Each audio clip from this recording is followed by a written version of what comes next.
सध्या थंडीचं प्रमाण पण भरपूर वाढलेलं आहे, त्याच्यामुळे सकाळी मार्केटला जायच्या आधी आपल्याला गाडी तर क्लीन करावीच लागते.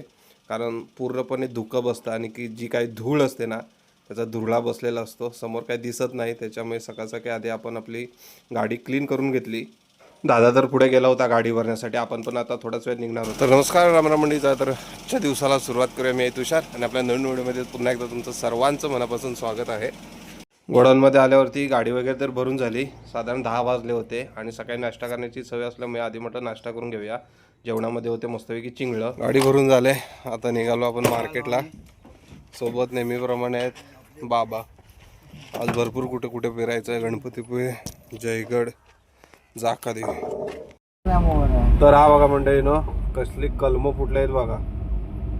एकदम झाडाची पानं सुद्धा दिसत नाही बघा, पूर्णपणे कलम मस्तपैकी फुटलेली आहे. आणि मोहराचा वास आहे ना, खतरनाक येतं पूर्णपणे. कारण रस्त्याच्या दोन्ही साईडला कलम आहे, त्याच्यामुळे वास जबरदस्त पसरलाय. जाकादेवीत आहे आणि जबरदस्त असं ट्रॅफिक वाढलंय.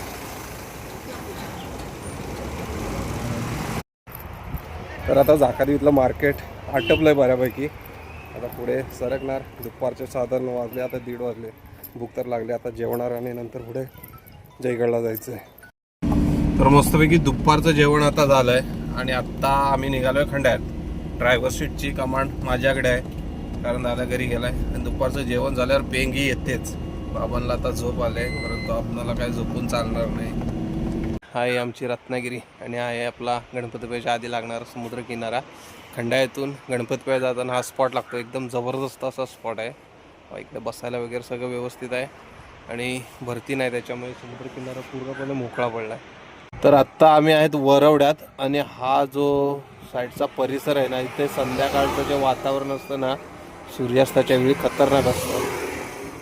आणि आता खाडीला पाणी कमी आहे, कारण ओहोटी लागले बहुतेक, त्याच्यामुळे बघा सगळ्या होड्या वगैरे आहेत त्या सगळ्या सुक्या जागेत आहेत, नाहीतर पूर्णपणे पाणी असतं भरलेलं इकडे.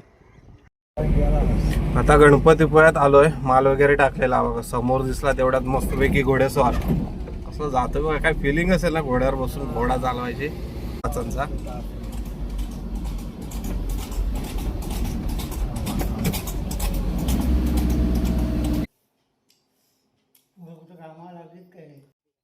आणि नंतर डायरेक्ट आलो आम्ही नेवऱ्यामध्ये. श्लोकला सुट्टी होती 2 दिवस, त्यामुळे श्लोक येत होता आपल्या मामाच्या घरी. तर म्हणजे आता व्हिडिओ इथंच संपते. जर का व्हिडिओ आवडले असेल तर नक्की आपल्या चॅनल